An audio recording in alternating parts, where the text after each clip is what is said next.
De Deus muito firmes são as promessas, falhando tudo não falharão. Se das estrelas o brilho cessa, mas as promessas brilharão. Eu sou de um tempo em que gostávamos muito de cantar os hinos da harpa cristã, mas também muitos de nós gostávamos de usar a famosa caixinha de promessas. Às vezes deixávamos de ler a Bíblia e nos apegávamos àqueles bilhetinhos que só tinham, de fato, promessas. Mas eu aprendi desde cedo com os meus pastores, entre eles Valdir Nunes Bíssego, de saudosa memória, também o mestre Antônio Gilberto, que nós devemos valorizar muito mais que a caixinha de promessa, que só tem algumas partes da Bíblia.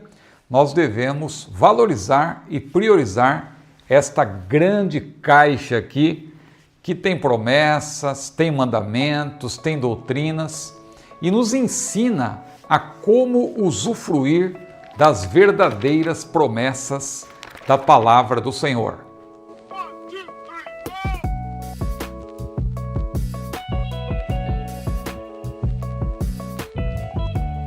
Seja bem-vindo ao meu canal, eu sou o pastor Ciro Zibordi e nós estamos iniciando um trimestre maravilhoso de estudos bíblicos das lições bíblicas adultos da CPAD. Vamos ter 13 lições, simplesmente 13 lições sobre as promessas de Deus. Que maravilha! Eu já fiz um review dessa revista aqui no meu canal, mas veja que nós vamos estudar a primeira aula, que é hoje, aqui no meu canal, as promessas de Deus. Teremos também as promessas de Deus para Israel, as promessas de Deus para a igreja, a promessa e obediência, a promessa de salvação, promessa de cura divina, de um coração novo, de paz, promessas para pais e filhos, promessa de proteção divina, de provisão, de vida abundante. E vamos concluir com as promessas de Deus que são infalíveis. Eu vou lhe pedir a gentileza que curta este vídeo, compartilhe, inscreva-se no meu canal e, se você desejar, você pode também tornar-se membro. Sendo membro, você vai ver que hoje, no vídeo de hoje especialmente, eu vou aqui apresentar no vídeo o esboço que eu utilizo para preparar essas videoaulas. Aliás, eu estudo, preparo o esboço para depois fazer uma exposição da lição. E aqueles que são membros apoiadores do meu canal têm acesso a esses roteiros que eu preparo para cada vídeo. Um dos benefícios que você pode ter é justamente acessar estes esboços no nosso acervo. Então você pode ver aqui, o esboço que nós vamos utilizar hoje e todos os outros de cada vídeo deste canal você terá acesso, fazendo parte do nosso grupo de membros. Muito bom, vamos então para a leitura do texto áureo e da verdade prática e assim iniciarmos a nossa abertura de trimestre com esta lição especial, as promessas de Deus, que será estudada de maneira presencial no dia 6 de outubro, mas aqui nós apresentamos uma aula de maneira antecipada. Não é uma pré-aula, é uma aula de fato. Claro que você deve também participar da sua aula presencialmente, mas aqui, modéstia à parte, nós já vamos apresentar uma aula para que você que é professor, você que é aluno, possa estar melhor preparado quando for participar da aula presencialmente. E se porventura você não puder participar, você tem o privilégio também de assistir a aula aqui no nosso canal. Então, as promessas de Deus, texto áureo, está em Jeremias capítulo 1, versículo 12. E disse-me o Senhor, viste bem, porque eu velo sobre a minha palavra para cumpri-la. E a verdade prática, Deus faz suas promessas para que experimentemos um relacionamento mais próximo com Ele. nós vamos então ter a nossa leitura baseada no texto bíblico que é Isaías capítulo 55, versículos 6 a 13. Aí está então, iniciando o nosso trimestre com esta lição maravilhosa, as promessas de Deus. Bom, nós vamos então, claro, já mencionamos aqui o título das 13 lições, mas é importante começar apresentando uma visão panorâmica das lições bíblicas adultos deste quarto trimestre de 2024. Neste último trimestre do ano, nós vamos estudar 13 importantíssimas lições relacionadas com as promessas divinas. Nós sempre ouvimos falar de promessas, mas é importante saber como usufruir delas, as condições, no caso das promessas condicionais, e qual a diferença entre promessas condicionais e promessas incondicionais, e as alianças, que também serão abordadas de maneira, assim, bem resumida na lição de hoje, mas que é muito importante nós entendermos também como se nos apresentam as promessas dentro das alianças bíblicas. Então a primeira aula, ela é introdutória, é a aula de hoje. As próximas duas, elas vão girar em torno de Israel e da igreja. E vai ficar claro que esses dois povos são objeto de estudo na palavra de Deus. A igreja não substituiu Israel, nós não somos adeptos dessa teologia da substituição.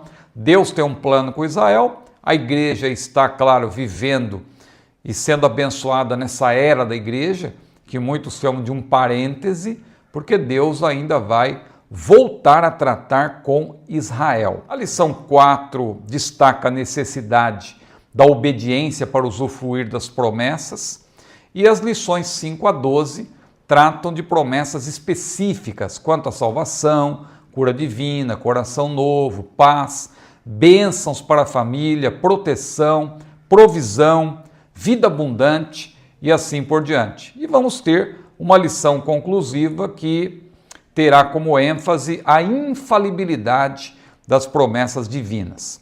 Pois bem, a lição de hoje, então, é uma lição geral sobre as promessas e nós precisamos, para ponto de partida, entender, claro, as promessas de Deus. Nós vamos ver na lição de hoje que há 3 premissas importantes para entendermos as promessas de Deus. A primeira premissa, elas atendem aos desígnios de Deus. As promessas, elas estão em sintonia com a vontade de Deus, com os desígnios do Senhor. Segunda premissa, as promessas dependem da fé plena no Senhor. E a terceira e última, as promessas são concedidas conforme as Escrituras. Na aula de hoje, portanto, à luz de Isaías, capítulo 55, versículos 6 a 13, nós vamos estudar sobre os conceitos básicos, os tipos e também os propósitos das promessas do Senhor. Muito bem, vamos então para o primeiro tópico, um convite de Deus. O primeiro ponto, um convite, uma promessa. Isaías capítulo 55, que é objeto da nossa primeira aula, a partir do versículo 6, versículos 6 a 13, mas é importante observar que Isaías 55 começa com um convite geral. Ó, vós todos os que tendes sede, vinde às águas, e vós que não tendes dinheiro, vinde, comprai e comei. Veja que paradoxo, comprar sem dinheiro. Sim, vinde comprai sem dinheiro e sem preço, vinho e leite. Ou seja, não apenas água, mas também vinho e leite. Você que é pregador, veja que mensagem maravilhosa você tem aí fazendo-se, claro, uma aplicação espiritual. Há provisão gratuita para todos os tipos de necessidade, já que Deus oferece água, vinho e também leite. Citando aqui Stanley Horton, que fez um comentário maravilhoso sobre o livro de Isaías, eu estou até recomendando. Não sei se a CPAD tem esse livro, esse meu é antigo, porque essa obra foi lançada no Brasil em 2002. Seria bom que a CPAD, se não tiver esse livro, que o reimprima, porque é muito bom esse comentário, o comentário do profeta Isaías. Então, citando aqui já o teólogo Stanley Horton, ele diz o seguinte: tudo isso, falando de Isaías capítulo 55, versículo 1, ele diz que tudo isso fala de uma salvação preciosa. Ele já está fazendo, claro, uma aplicação espiritual. Tudo isso fala de uma salvação preciosa, plena e livre. Aqueles que não têm dinheiro podem vir porque o servo Messias, que é o Senhor Jesus, já pagou o preço completo. Ele morreu pelo mundo. Aparentemente, há uma única condição para beber água, vinho e leite. Qual é a condição? Ter sede. Quem tem sede, aliás, no livro de Apocalipse nós também temos aquela menção do capítulo 22, o Espírito e a esposa dizem vem, e quem tem sede, venha, e quem quiser, tome de graça da água da vida. Quem quiser, tome de graça da água da vida. Aqui também parece que a única condição é ter sede, só que estão embutidas nessa condição, que é ter sede, alguns outros pontos importantes que são desdobrados nesta lição. Nos pontos seguintes desta lição, nós aprendemos, à luz dos versículos 6 a 13 de Isaías 55, que as pessoas sedentas demonstram sua sede quando buscam ao Senhor e se arrependem dos seus pecados. E aí então, nós já vamos para o segundo ponto. É preciso buscar ao Senhor. Inspirado pelo Espírito, o profeta Isaías apresenta a seguinte condição para quem deseja usufruir das promessas de Deus: buscai ao Senhor enquanto se pode achar, invocai-o enquanto está perto. É o que diz o versículo 6. O que nós temos aqui? Temos um mandamento com promessa. Quando se fala em mandamento com promessa, a gente lembra logo daquele primeiro mandamento com promessa: honra teu pai e a tua mãe. Mas não é apenas aquele mandamento que é um mandamento com promessa. Aqui temos outro.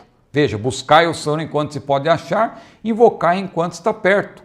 Nós temos aqui um mandamento com promessa, por quê? Porque para desfrutar da presença de Deus, que é algo maravilhoso, é necessário aproveitar a oportunidade, aí está o mandamento, para buscá-lo agora, já que ele ainda está perto. Então o mandamento é que você deve buscar a Deus enquanto ele está perto. Agora, buscando a Deus, você vai desfrutar da presença do Senhor. Como nós vemos no próprio livro do profeta Isaías, capítulo 49, versículo 8, e também em 2 Coríntios, capítulo 6, versículos 1 e 2. Mas o que é buscar ao Senhor? Implica clamar em oração, suplicando a sua bênção. Jeremias capítulo 29, versículo 13 diz o quê? Buscar-me-eis e me achareis, quando me buscardes de todo o vosso coração. E no emblemático versículo de Jeremias 33, versículo 3, o que está escrito? Clama a mim, diz o Senhor, e responder-te-ei, e anunciar-te-ei coisas grandes e firmes que não sabes. O autor também cita Mateus capítulo 7, versículos 7 e 8. Pedi e dar-se-vos-á, buscai e achareis, batei e abrir-se-vos-á, porque o que pede recebe, o que busca encontra, e ao que bate se abre. Nós temos que pedir, nós temos que insistir, nós temos que clamar ao Senhor. Agora, é bom lembrar que oração não é apenas um monólogo, nem um diálogo. Oração é mais que um diálogo. Oração é conversa.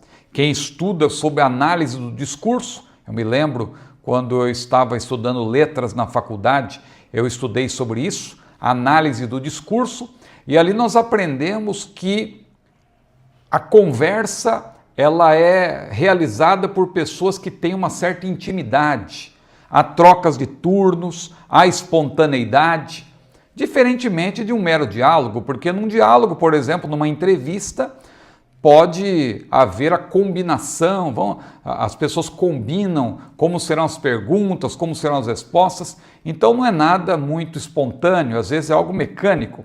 Agora, numa conversa, nós temos pessoas que têm uma certa intimidade, e o crente que tem relacionamento com Deus, ele pode orar, porque oração, repito, não é apenas um monólogo, embora o monólogo também seja dialógico, do ponto de vista da linguística, porque a pessoa conversa consigo mesma e aí você tem um diálogo, então o monólogo não deixa de ser dialógico, mas a oração ela é muito superior a monólogo, diálogo, ela é uma conversa com o Senhor, com quem devemos ter um relacionamento sincero. Lucas capítulo 18, versículos 1 a 14, nos ensina importantes lições sobre a oração, sobre orar e nunca desfalecer. E Jesus, inclusive, conta ali a parábola de dois homens que subiram ao templo para orar. Um era fariseu, o outro publicano. O fariseu, ali talvez falando de uma maneira tal que todos pudessem vê-lo, todos pudessem ouvi-lo, ele dizia: ó Deus, graças te dou, porque não sou como os demais homens, roubadores, adúlteros e injustos. Não sou nem como esse publicano que está aqui ao meu lado. Eu, Senhor, jejuo 2 vezes na semana. Eu dou dízimo de tudo quanto possuo. Mas o publicano, disse Jesus, não tendo coragem de erguer os olhos para os céus, ele batia no seu peito em forma de humilhação e dizia: ó Deus, tem misericórdia de mim, pecador. E Jesus concluiu a parábola dizendo que o publicano desceu para sua casa justificado, porque todo aquele que se exalta será humilhado, mas aquele que se humilha será exaltado. É assim que devemos nos portar na oração, buscando ao Senhor com humildade. Mas vem também agora o terceiro ponto: é preciso se arrepender.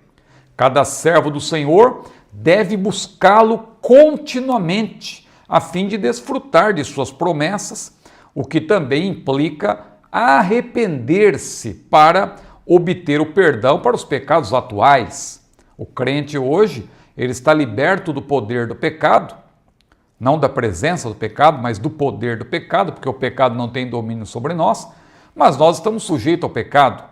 Por isso que o Senhor diz na sua palavra: se o meu povo, que se chama pelo meu nome, se humilhar e orar e buscar a minha face e se converter dos seus maus caminhos, então eu ouvirei dos céus e perdoarei os seus pecados e sararei a sua terra. Agora estarão abertos os meus olhos e atentos os meus ouvidos à oração deste lugar. Então veja, o crente também deve buscar a Deus, deve pedir perdão, porque aquele que confessa e deixa alcançará misericórdia. 1 João capítulo 1, versículo 9 também diz: se confessarmos os nossos pecados, Ele é fiel e justo para nos perdoar os pecados e nos purificar de toda injustiça. No capítulo 2, versículos 1 e 2, também nós temos ali que nós não devemos pecar. Filhinhos, não pequeis, mas se algum de vós pecar, temos um advogado para com o Pai, Jesus Cristo justo. Ele é a propiciação pelos nossos pecados, e não somente pelos nossos, mas pelos de todo mundo. Então, quando a Bíblia diz que devemos buscar o Senhor e arrepender-se, isso significa que temos pecados a confessar. Ainda que tenhamos sido libertos do poder do pecado, o pecado original, o pecado herdado de Adão, nós ainda estamos sujeitos ao pecado. Agora, aqui também se menciona os ímpios. Quanto aos ímpios, é evidente que eles precisam se arrepender antes de tudo para receber o perdão do pecado original, o pecado que passou a todos por causa do pecado de Adão e Eva. Por um homem, diz a Bíblia, entrou o pecado no mundo, e pelo pecado a morte. Todos pecaram e destituídos estão da glória de Deus. Então os ímpios precisam se arrepender antes de tudo para receber o perdão do pecado original, por assim dizer, deixando o seu mau caminho e mudando o seu estilo de vida. É isso que nos mostra Isaías capítulo 55, versículos 7 a 13. Isso implica abandonar a impiedade, a injustiça, os planos e intenções e também pensamentos maus. E citando mais uma vez aqui Stanley Horton, olha o que ele diz: a promessa final da palavra de Deus é que os pecadores arrependidos sairão da escravidão do pecado com alegria e serão conduzidos pelo Senhor em paz e bem-estar.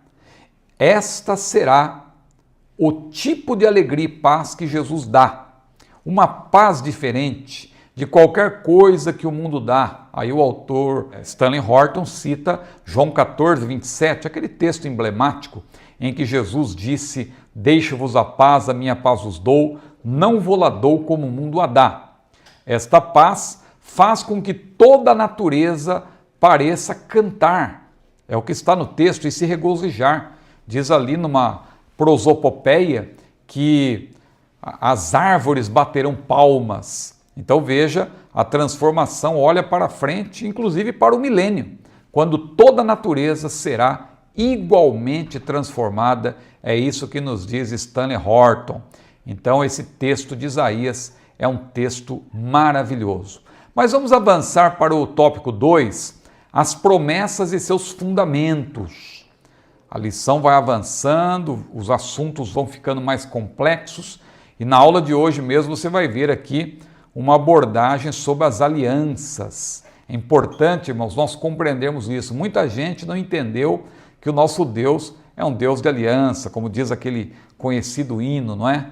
Deus de aliança, Deus de promessas. O nosso Deus é um Deus de promessas e um Deus também de alianças. Veja o tópico 2, as promessas e seus fundamentos. Então, o primeiro ponto, você tem uma definição das promessas na Bíblia. A promessa na Bíblia. Quando associado ao Deus de promessas, esse termo promessa, do latim promissa, cuja forma verbal é promittere, tem o sentido de lançar, atirar longe, deixar crescer para diante, oferecer, propor, apresentar, prometer, dar a sua palavra, obrigar-se. Tudo isso tem a ver com o verbo aí promittere, que também tem o seu termo derivado dessa ação, que é promissa, que é promessa que no caso de Deus, como eu dizia, aplicada a Deus, refere-se ao fato de que ele se compromete com alguém quanto à palavra que ele deu, a palavra que Deus empenhou. A palavra que Deus empenhou. Veja o que diz Josué capítulo 21, versículo 45. Nenhuma promessa falhou de todas as boas palavras que o Senhor falara à casa de Israel. Tudo se cumpriu. E o autor de Hebreus, no capítulo 10, versículo 23, diz o seguinte: retenhamos firmes a confissão da nossa esperança, porque fiel é aquele ou o que prometeu. Muito bem, eu quero desdobrar melhor então esse ponto, a promessa na Bíblia, falando da promessa no Antigo Testamento, ou as promessas de Deus no Antigo Testamento, e as promessas de Deus no Novo Testamento. No Antigo Testamento, nós vemos logo no primeiro livro da Bíblia, de modo claro, Deus fazendo promessas aos patriarcas, Abraão, Isaque e Jacó, os quais deram origem ao povo de Israel. Mas não podemos nos esquecer também da promessa de salvação, o proto-evangelho, lá em Gênesis 3:15, alguém dirá, aquilo não é uma promessa, aquilo é uma sentença contra Satanás que estava personificado numa serpente. Pois é uma sentença, mas nela está embutida uma promessa. Qual é a promessa? Deus disse o seguinte para Satanás, personificado naquela serpente: porém inimizade entre ti e a mulher, entre a tua semente e a sua semente. Esta, o descendente da mulher, te ferirá a cabeça e tu lhe ferirás o calcanhar. O que nós temos aí? Nós temos a promessa de que Jesus, o descendente da mulher, a semente da mulher, viria para ferir Satanás, para vencer Satanás na cruz. Mas ele teria o seu calcanhar ferido. Isso fala do seu sofrimento, das suas angústias, mas Jesus viria para ferir Satanás E isso significa o quê? Ao pronunciar a sentença de Satanás, personificado naquela serpente, o justo juiz prometeu que o descendente da mulher, Cristo, viria para ferir a cabeça do inimigo, triunfando na cruz. E isso está claro lá em Gálatas, que vindo a plenitude dos tempos, Deus enviou o seu Filho, nascido de mulher, nascido sob a lei, para remir os que estavam debaixo da lei, a fim de que nós alcançássemos a adoção de filhos. Em Colossenses também, Paulo diz que na cruz, Jesus, despojando principados e potestades, ele os expôs publicamente e triunfou em si mesmo, triunfou na cruz, diz o texto, Colossenses capítulo 2, versículos 14 e 15. Então, muitas outras promessas também ligadas às alianças, que também podem ser chamadas de pactos ou concertos, que vão ser mencionadas no último tópico desta lição e que constam das páginas veterotestamentárias, muitas promessas estão ligadas a estas alianças. Você que está recebendo o nosso roteiro, você que é membro do nosso canal, tem aí vários versículos que nós estamos citando. Eu creio que isso vai ser bom para você que é professor de escola dominical. Aqui está o nosso roteiro que nós estamos utilizando para preparar para apresentar, não é, esta videoaula. Nós já preparamos o roteiro com antecedência. Você percebeu que não é meramente um roteiro com tópicos e subtópicos, mas é um estudo aprofundado. E no final, nós vamos até mostrar para você aqui, eu vou colocar na tela, nós temos até as referências, os livros que nós estamos recomendando para que você possa fazer um bom estudo e ter um bom proveito ao longo desse trimestre maravilhoso sobre as promessas de Deus. Mas se temos promessas de Deus no Antigo Testamento, temos também promessas no Novo Testamento. As promessas messiânicas do Antigo Testamento têm o seu cumprimento a partir da encarnação do Verbo de Deus em Belém de Judá. O Verbo se fez carne e habitou entre nós, diz a Bíblia, e vimos a sua glória como a glória do unigênito do Pai, cheio de graça e de verdade. A partir daí, você vê o cumprimento de várias promessas. Nós vamos voltar a falar sobre elas ao longo desse trimestre. Outras promessas, as referentes à igreja, começaram a se cumprir no dia de Pentecostes, porque ali houve o derramamento inaugural do poder do Espírito, em cumprimento da profecia de Joel, especialmente. E há de ser que depois, diz o Senhor, derramarei o meu Espírito sobre toda a carne. Os vossos filhos e as vossas filhas profetizarão. Os vossos velhos terão sonhos. Vossos jovens terão visões. E sobre os servos e servas derramarei o meu Espírito. E isso começou a ocorrer no dia de Pentecostes, porque ali inaugura-se a era da igreja. Ainda outras promessas referentes a Israel, ligadas à aliança abraâmica e às suas subalianças, que vamos mencionar daqui a pouco no terceiro tópico, todas elas terão o seu cumprimento a partir do arrebatamento da igreja. Porque o arrebatamento da igreja, nós sabemos, é um evento desencadeador. Quando a igreja for tirada da terra, Deus vai retomar o plano que ele estabeleceu, a aliança que ele fez com Abraão, uma aliança perpétua, e vai cumprir as promessas que Deus fez a Israel a partir do momento em que a igreja for retirada da terra. Se você tem dificuldade, dúvidas ainda quanto a isso, modéstia à parte, você está no lugar certo. Aqui no meu canal você tem playlists como Profecias de Daniel, Profecias de Ezequiel. Você tem a playlist Apocalipse perícope por perícope, que é uma exposição do livro de Apocalipse, que está em curso, aliás. Nós estamos vamos para a 27ª aula, e começando com o capítulo 15, mas nós já expusemos, versículo por versículo, dos primeiros 14 capítulos de Apocalipse. Apocalipse com seus 22 capítulos e 404 versículos, nós estamos fazendo uma exposição que nós denominamos Apocalipse perícope por perícope. Então, tudo isso que nós vamos aqui falar de maneira resumida nessas aulas da escola dominical, você pode se aprofundar tomando tempo com o assunto. Mas veja, nós faremos menção dessas alianças mencionadas no último ponto do terceiro tópico desta lição ainda, e também voltaremos ao assunto na próxima lição. Há também no Novo Testamento as promessas exclusivas para a igreja, que serão estudadas na lição 3. Na lição 3, nós vamos, ou a partir da lição 3, porque continuaremos ainda a falar sobre estas promessas maravilhosas, como a promessa do arrebatamento, que é uma promessa exclusiva para a igreja, e uma revelação que é 100% neotestamentária. Quando Paulo disse, eis que vos digo um mistério, nem todos dormiremos, mas todos seremos transformados, veja, eis que vos digo um mistério, 2 pontos, e ele revela, ele diz qual é o mistério. Quando você encontra no Novo Testamento o termo mistério, não se trata de algo oculto, é algo que já foi revelado, e no caso do arrebatamento é uma promessa para a igreja. Vamos estudar isso mais adiante. Agora, o segundo ponto deste segundo tópico, Deus é infalível.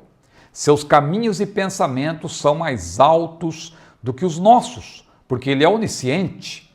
Há vários textos bíblicos que eu coloquei no roteiro, que você pode ver aí também na tela. Veja, você que não é membro, eu estou aí dando um incentivo para você. Está tudo na tela, você pode até imprimir a tela para utilizar, mas é melhor você ter o esboço à mão, você pode imprimir, você pode fazer anotações, então é importante você ser membro do nosso canal.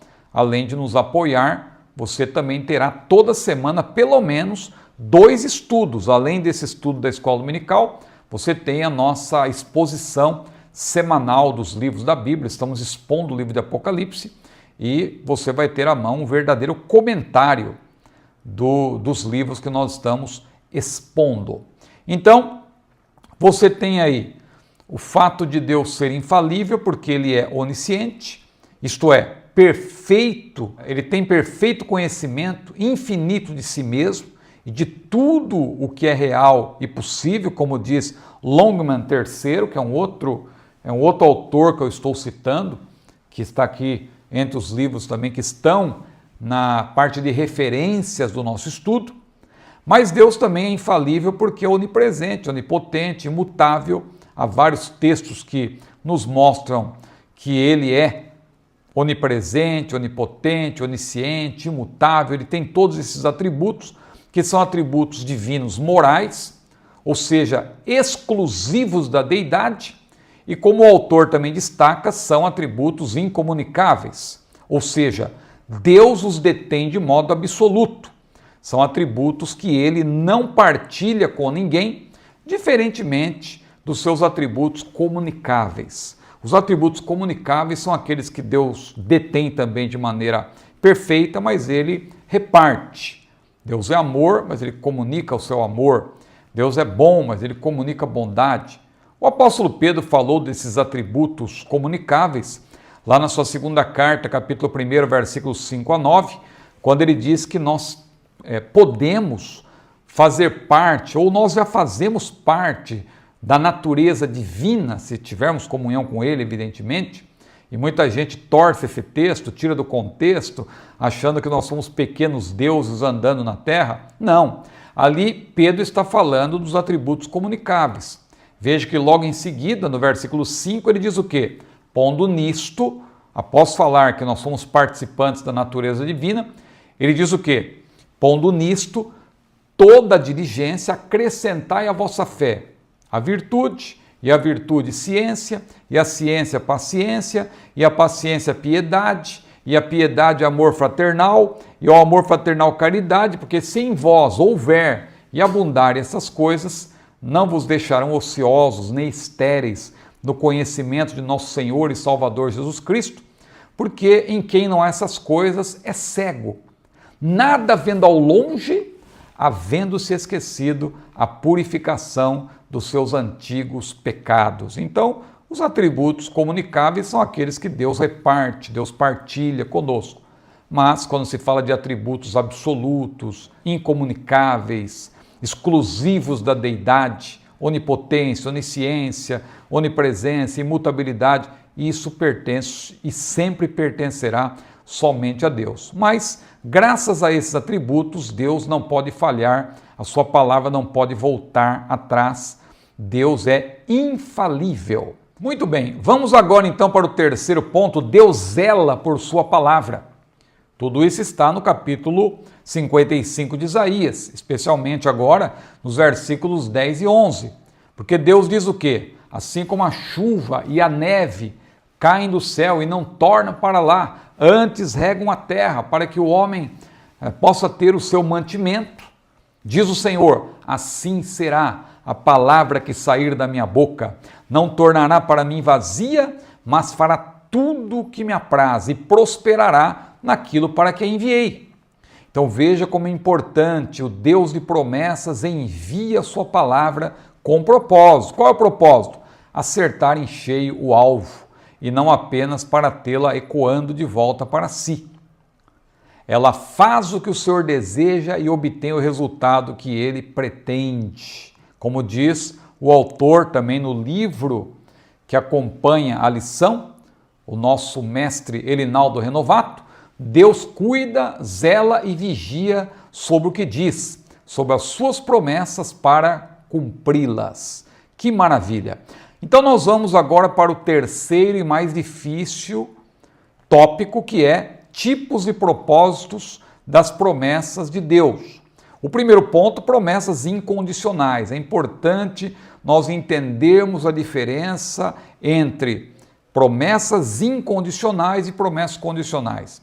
Promessas incondicionais são aquelas que Deus fez, ele vai cumprir, haja o que houver. E as promessas condicionais só se cumprirão se nós, aqueles que são objeto da promessa de Deus, fizerem a sua parte. Porque Deus não obriga ninguém a fazer nada. Deus não criou autômatos, Deus não criou robôs. Deus criou seres livres que podem escolher. Deus dotou o ser humano de livre-arbítrio, de livre vontade. Então veja, promessas incondicionais. Deus é soberano. Ele está no controle da história. Por isso, algumas promessas que faz independem da concordância do homem. Ele diz que vai fazer e faz, haja o que houver. Alguns teólogos contestam essa incondicionalidade das promessas, citando a aliança abraâmica, especialmente Gênesis 17, já que Deus ordenou a circuncisão a Abraão como condição. Entretanto, nós vamos continuar falando sobre isso, mas a prática da circuncisão, ela já existia alguns anos antes e não foi estabelecida como condição para aquela aliança, que é chamada ali de perpétua, e sim como um sinal dela para os homens daquele tempo. Quem então não aceitasse a circuncisão perderia as bênçãos da aliança, porém isso não encerraria o relacionamento pactual da nação com Deus. Se a aliança é perpétua, ela está de pé. Ainda que nós estamos hoje vivendo, não é? Na era da igreja, é um parêntese profético, estamos num período parentético, conforme a profecia de Daniel 9, 24 a 27. Se você tem dificuldade, repito, tem aqui no nosso vídeo, nosso canal, perdão, a playlist Profecias de Daniel, e ali nós explicamos as 70 semanas de Daniel e explicamos por que a 70ª semana está suspensa, é justamente os 7 anos do período tribulacional, que só poderão entrar em vigor novamente após o arrebatamento da igreja, porque aquelas semanas foram determinadas sobre o povo de Daniel e a santa cidade que é Jerusalém, mas então fica o convite aqui para você assistir os vídeos da playlist Profecias de Daniel. Agora, exemplos de promessas incondicionais. As promessas messiânicas são um bom exemplo disso. Deus prometeu que o Emanuel nasceria, de uma virgem em Belém de Judá, e isso aconteceu, promessa messiânica. A virgem conceberá e dará à luz um filho, seu nome será Emanuel, que traduzido é Deus conosco, diz Mateus. Ou, um menino nos nasceu, um filho se nos deu, e o principado está sobre os seus ombros, o seu nome será Maravilhoso Conselheiro, Deus Forte, Pai da Eternidade, Príncipe da Paz. Ou ainda Miqueias 5:2, que menciona o local do nascimento, e tu, Belém, Efrata e tal. Então veja, Jesus viria para nascer e várias outras coisas se cumpririam. Quando chegou a plenitude dos tempos, tudo ocorreu conforme os desígnios do Todo-Poderoso. Esse termo, plenitude dos tempos, significa que Jesus chegou no momento certo. Porque quando Jesus chegou ao mundo, o mundo estava preparado para a propagação do Evangelho. Havia já estradas pavimentadas, a navegação já estava bastante avançada, havia um idioma falado em todo o Império Romano, que era o grego koiné, graças a Alexandre o Grande, que queria que todos falassem um idioma só no Império Grego. Depois Roma conquistou a Grécia e manteve o grego koiné como idioma, como muitas outras coisas que foram preservadas dos gregos. Por isso que nós hoje temos uma herança que é conhecida como greco-romana, uma civilização greco-romana. Mas também o mundo à época estava em paz, havia a Pax Romana, aquela paz imposta pelo imperador, de maneira tal que quando Jesus veio na plenitude dos tempos, isso significa que ele chegou no momento certo, no momento do cumprimento dessas profecias. Da mesma forma, hão de se cumprir as promessas incondicionais da segunda vinda. Assim também Cristo, oferecendo-se uma vez, diz a Bíblia, para tirar os pecados de muito, aparecerá a segunda vez sem pecado aos que o esperam para a salvação. Essa é outra promessa incondicional, vai se cumprir. Então veja, se Deus cumpriu as promessas alusivas à primeira vinda, alguém tem dúvida de que Jesus virá a segunda vez? Não, Deus também vai cumprir as promessas alusivas ou referentes à segunda vinda. Outro exemplo de promessas incondicionais são as relacionadas com a aliança abraâmica, que já vamos mencionar, a qual é perpétua, já mencionamos, mas vamos detalhar um pouco mais. Quando Deus começou a falar com Abraão, lá no capítulo 12 de Gênesis, a dizer-lhe: sai-te da tua terra, da tua parentela, da casa de teu pai, para o lugar que eu te mostrarei, e far-te-ei uma grande nação, e abençoar-te-ei, e engrandecerei o teu nome, e tu serás uma bênção, e abençoarei os que te abençoarem, e amaldiçoarei os que te amaldiçoarem, e em ti serão benditas todas as famílias da terra. A partir dali nós vemos que Deus continuou falando com Abraão, você vê no capítulo 15, você vê no capítulo 17, Deus fazendo promessas a Abraão com respeito à terra, descendência e bênção propriamente dita.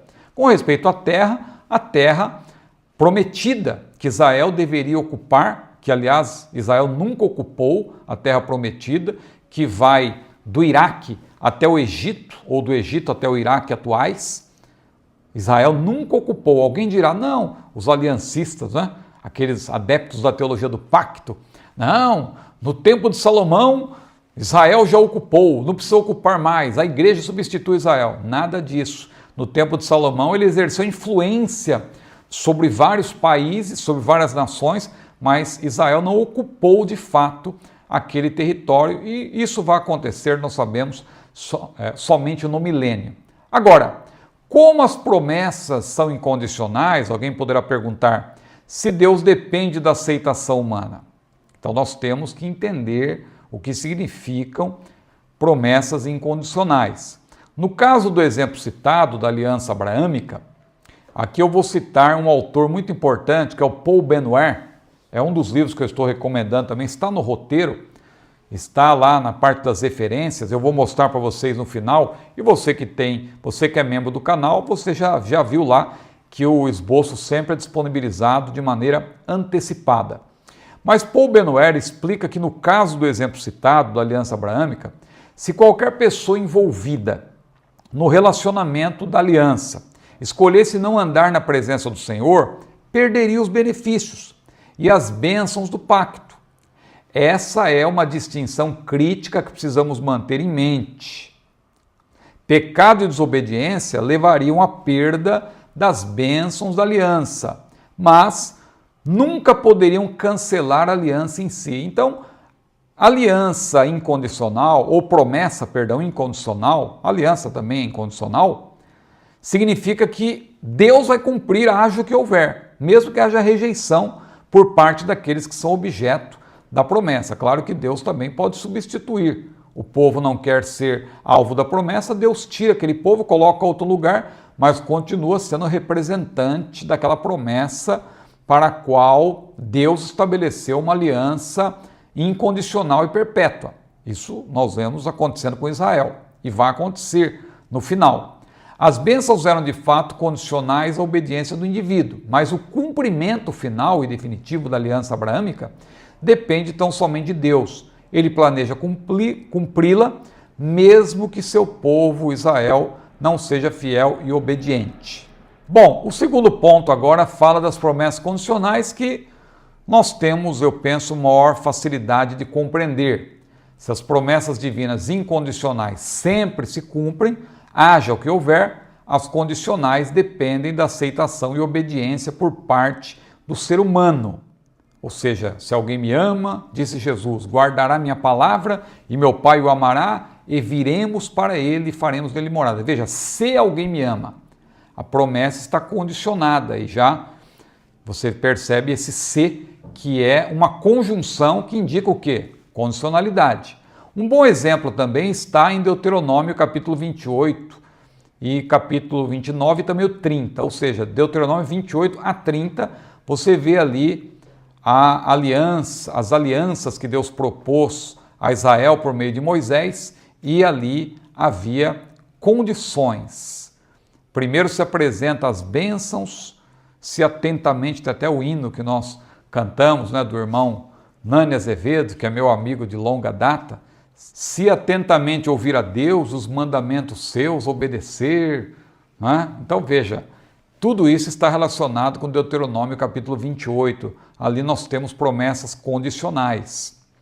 Tomando o céu e a terra como testemunhas, Moisés propõe ao povo ali, é muito conhecido aquele texto de Deuteronômio 30, os céus e a terra tomo hoje como testemunhas contra vós, Deuteronômio 30 e 19, não é? Que tenho te proposto a vida e a morte, a bênção e a maldição. Mas veja como Deus é bom e sempre nos dá bons conselhos. Escolhe, pois, a vida para que vivas tu e a tua descendência.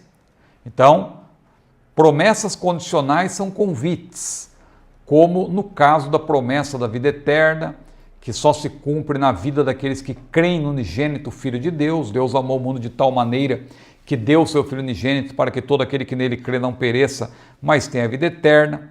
Jesus também não obriga ninguém a segui-lo, mas ele diz, se alguém quer vir após mim, negue-se a si mesmo, tome cada dia a sua cruz e siga-me. Mais uma vez, você vê aí uma conjunção condicional, Lucas 9, 23.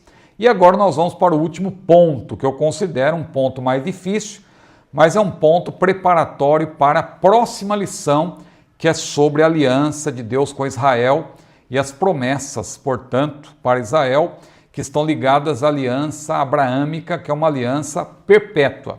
Então veja, o propósito das promessas de Deus, neste ponto, que faz um elo com a próxima lição, que tem como título as promessas de Deus para Israel, o objetivo é discorrer de modo resumido sobre as promessas divinas ligadas às inúmeras alianças que Deus fez com os homens chamados por Ele. Então, é importante nós entendermos as alianças do ponto de vista do dispensacionalismo, que é a nossa escola. A Assembleia de Deus, ela subscreve o dispensacionalismo normativo com seus 3 pilares, e um deles tem a ver com a separação radical entre Israel e a igreja. Quem tiver dúvida sobre isso, eu tenho também uma playlist aqui denominada dispensacionalismo. Mas é importante nós entendermos também a escola que se contrapõe ao dispensacionalismo, que é o aliancismo, que a despeito de ter esse nome, não defende de fato as alianças bíblicas. As alianças do aliancismo são construções teológicas. Então é importante observar isso, as alianças segundo o aliancismo. Os teólogos aliancistas, adeptos da teologia do pacto, ou até mesmo da teologia da substituição, porque eles creem que a igreja substituiu Israel em todos os sentidos, eles defendem de modo geral 2 alianças teológicas, não são alianças bíblicas, mas construções teológicas. A aliança das obras e a aliança da graça. Grosso modo, né? Se você estudar a fundo a teologia do pacto, você vai ver também que alguns teólogos defendem uma terceira aliança, a aliança da redenção, mas grosso modo, de maneira geral, são 2 alianças. A aliança das obras e a aliança da graça. E aí, eu quero citar um especialista nessa área, que é Charles Ryrie, que tem para mim o melhor livro sobre o dispensacionalismo, que é Dispensacionalismo. O nome do livro, Charles Ryrie, eu também estou citando aqui na parte de referências dessa nossa aula. Então, Charles Ryrie diz o seguinte: na teologia do pacto é ensinado que a aliança das obras foi um acordo feito entre Deus e Adão, no qual a vida foi prometida ao homem caso ele andasse em perfeita obediência, sendo a morte a penalidade do fracasso. Adão, porém, pecou, e assim a humanidade não conseguiu cumprir os requisitos do pacto das obras. Por isso, uma segunda aliança, a aliança da graça, foi posta em vigor. Deus promete a salvação pela fé em Cristo, e o pecador aceita essa salvação, crendo e prometendo, enfim, viver em fé e obediência. Então, aparentemente, é uma boa proposta do aliancismo, simplificar tudo entre duas alianças, obras e graça, para que pormenorizar tanto e tal. E aí, eles, com essa tentativa de simplificar tudo, eles acabam também espiritualizando, alegorizando a bel prazer, passagens literais. O dispensacionalismo, modéstia à parte, ele tem um outro pilar importante, que é a interpretação consistente da Bíblia, de Gênesis a Apocalipse. O texto tem um sentido que se impõe pelo contexto. Não somos nós que determinamos se o texto é literal ou alegórico. O texto se impõe. Quando o texto é alegórico, não adianta você querer literalizá-lo. E quando o texto é literal, você também não tem permissão para espiritualizá-lo ou alegorizá-lo. Agora, as alianças segundo o dispensacionalismo, a nossa escola, os dispensacionalistas consideram somente as alianças verdadeiramente bíblicas. Não são construções teológicas, são alianças apresentadas como tais na Bíblia, feitas com Adão. O mestre Linaldo Renovato de Lima menciona no seu livro, não está na lição, que não há espaço para falar sobre isso, mas quem adquirir o livro da CPAD, o livro que acompanha, por assim dizer, a lição, acompanha, que eu digo que é importante você ter para poder se aprofundar no assunto. Você pode pedir pelo próprio site da CPAD. Então veja, o mestre Elinaldo Renovato de Lima diz que as alianças foram feitas com Adão, Noé, Abrão, Isaac, Jacó, Moisés e o povo de Israel. Alguns outros dispensacionalistas, entre os quais eu também me incluo, preferem agrupar as alianças com Abraão, Isaac e Jacó, por exemplo, em uma só, chamando-a de abraâmica, por causa da sua natureza patriarcal. Você percebe que o que Deus fala para Isaac e Jacó é uma reiteração do que já fora dito a Abraão. Então não chega a ser uma nova aliança. Então nós preferimos chamar de aliança abraâmica. E também nós poderíamos incluir outras igualmente bíblicas, como diz Schaeffer, que é outro autor importante que eu estou mencionando, né? Schaeffer, essa obra aqui, ó, os principais temas da Bíblia, que eu também cito no roteiro, de Schaeffer, revisada por John Alvor, dois grandes teólogos dispensacionalistas. Nós não concordamos com tudo que eles dizem, mas na área escatológica, sim. Claro que eles vão ter um ponto de vista diferente na área pneumatológica, na parte pentecostal, né? Então nós assembleianos não temos como concordar 100% com Schaeffer e também com Alvor, mas eu estou falando aqui do ponto de vista escatológico. E poderíamos citar também o N. Lawrence Olson, que, claro, bebeu na mesma fonte com Schaeffer e também o próprio Alvor. Então, Olson é também um dispensacionalista assembleiano. Aliás, muita gente tenta, às vezes, minimizar a obra de Olson, porque ele fez também algumas afirmações um pouco exageradas, com respeito, por exemplo, àquela teoria do gap, né? Gap Theory, aquela teoria do intervalo, que eu já expliquei, tem um vídeo aqui no meu canal sobre isso. A gente discorda, claro, nós discordamos daquela teoria, mas Olson foi um importante estudioso de escatologia, um teólogo importante e que também deixou uma obra boa, O Plano Divino através dos Séculos, que eu também cito. Uma obra resumida, como se fosse um esboço, mas antigamente nós não tínhamos tantas obras como temos hoje. Então, muitos tiveram a sua iniciação no dispensacionalismo por meio dessa obra de Anne Lawrence Olson.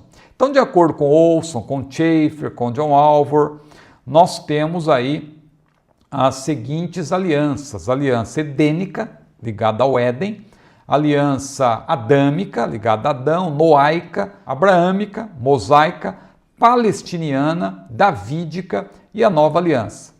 Então, pelo menos 2 pressupostos bíblicos caros aos dispensacionalistas é importante nós considerarmos aqui. O primeiro, que eu já mencionei, a aliança abraâmica, ela é perpétua.